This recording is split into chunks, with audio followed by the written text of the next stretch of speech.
The BDS crowd has the same endgame as Hamas and Hezbollah. They want the destruction of Israel. They're just using different tactics to accomplish it. Thankfully, Israel is responding to this growing threat. We sat down with Tzahi Gavrieli to learn more. He's the director of Israel's National Task Force for Countering Delegitimization at the Ministry of Strategic Affairs. In other words, he's the Israeli government's point man on battling BDS. Take a look. For a Western audience, people might not know a whole lot about it. Why is this boycott, divest from, and sanctions movement so dangerous to the state of Israel? If you would enter a US campus today and you would say, hello, my name is whatever it would be the name, and my designated purpose here on this specific campus is to speak to you about the total eradication of the state of Israel. Well, no one will attribute to that, right? No one will be considering even to talk to you about this. But what if they will take a disguise, they will put a mask of a human rights activist speaking about justice, equality, freedom. This is values, Western values that corresponds perfectly to 2019. BDS is the end of a Jewish state. Hamas and the PFLP, the Palestinian Front for the Liberation of Palestine, which was hijacking airplanes back in the 70s and the 80s. One of the first. Right, exactly. Yeah. And Hamas, they have in fact took more than 30 operatives, current and past, of their own terror organization, own terror infrastructure, and put them into this promoting boycott organizations worldwide. We're speaking about the Palestinian Authority, we're speaking about the states, we're speaking about Belgium, about Germany. This is a wide scope of activity, more than 100 links that ties between terror, designated terrorist organization, and the other side of a civil society organization. Is it okay that foreign governments will subsidize, will fund organization that has in fact connections with terror organization, designated ones? I mean, we felt that we should reset the conversation. That's exactly what we did, resetting the conversation, because fact is that this boycott campaign is not just merely a boycott campaign, it's a part of an anti-Israel atmosphere that being on a government level, on a international organizations level, we can speak about the UN and its affiliate, we can speak about biased media.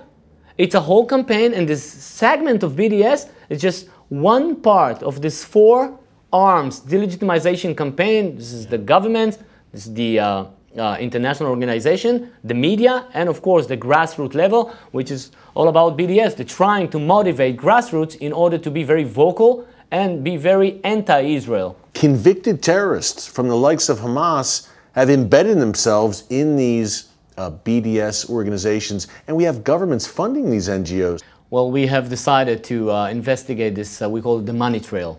Who's sponsoring this exact idea of boycotting a state? A normal state, you could criticize the state of Israel and it's okay, as any other state. But why, when it comes to criticizing Israel, you would see a whole campaign, a 360 campaign sponsored by foreign governments, sponsored by the EU. Now, we should say about the EU. The EU is a very friendly entity to the state of Israel. They have been stating that they're against boycotts of the state of Israel.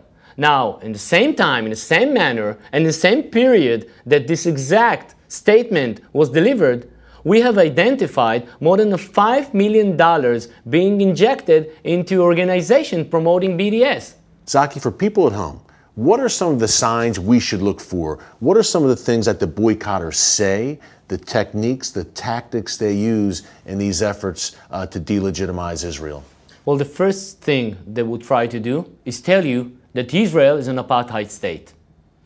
Referring back to what happened in South Africa back in the 70s and the 80s, and put the same image of apartheid that was, in fact, in South Africa, and impose it on the image of Israel. Well, Israel is a democratic state. It has checks and balances. It has a free press, free judicial system, free opinion. From here to apartheid, when you hear the chant, Israel is an apartheid state, you should start worrying. because this is this is the exact image they would like to acquire in mainly Western audiences' hearts and minds. Yeah, and they want to make Israel an outcast from the nations. Israel set apart. No one will do business with Israel economically. I think of Airbnb, which is a very popular company. A lot of people in America, in the West, use it. Airbnb had been basically saying they were going to boycott Judea and Samaria, Israeli communities there. Well, Airbnb should be sorry for what they did, and I think in a very positive manner, not only U.S. officials have came against this exact resolution or decision. Overall, Tzahi, Israel is doing a great job combating this threat. It all starts here at the Ministry of Strategic Affairs. Your team is spearheading this effort. Talk about how Israel is fighting back against the boycotters. The first thing, Eric, is to know the rival, to understand the rival. Who's the leaders, the organizations, its network, its tactics, its campaigns. We know a pretty good picture of the rival. What does it do? Where does it do? Where we should be very focusing in and providing this information. I mean, the terrorist in suits report is in fact being served to a friendly government, to financial institutions, that we should alarm them with don't engage with terrorists.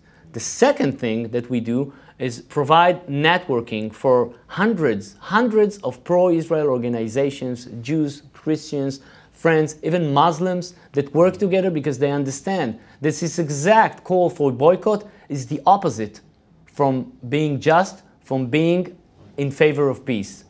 The third thing that we do in the framework of the National Task Force is all about cognitive. We explain, we provide information, and we even have campaigns going on. I would advise the viewers, the audience of The Watchmen, to enter 4IL, the digit 4il.org.il, and you can enter and see a lot of materials, online materials that you can share, you can watch, you can even get to know what are the hazards of the BDS campaign. Education. Education, exactly. Yeah. Tzahi, thank you so much. Thank you for the great work you're doing here at the Ministry for Strategic Affairs against this BDS threat. Thanks, Tzahi. We really appreciate it. Well, up next, we visit one Israeli company that's been impacted by BDS. Folks, this is very important. You're going to hear firsthand the destructive effects of this BDS movement, not only on Israel, but on Palestinians. Don't move.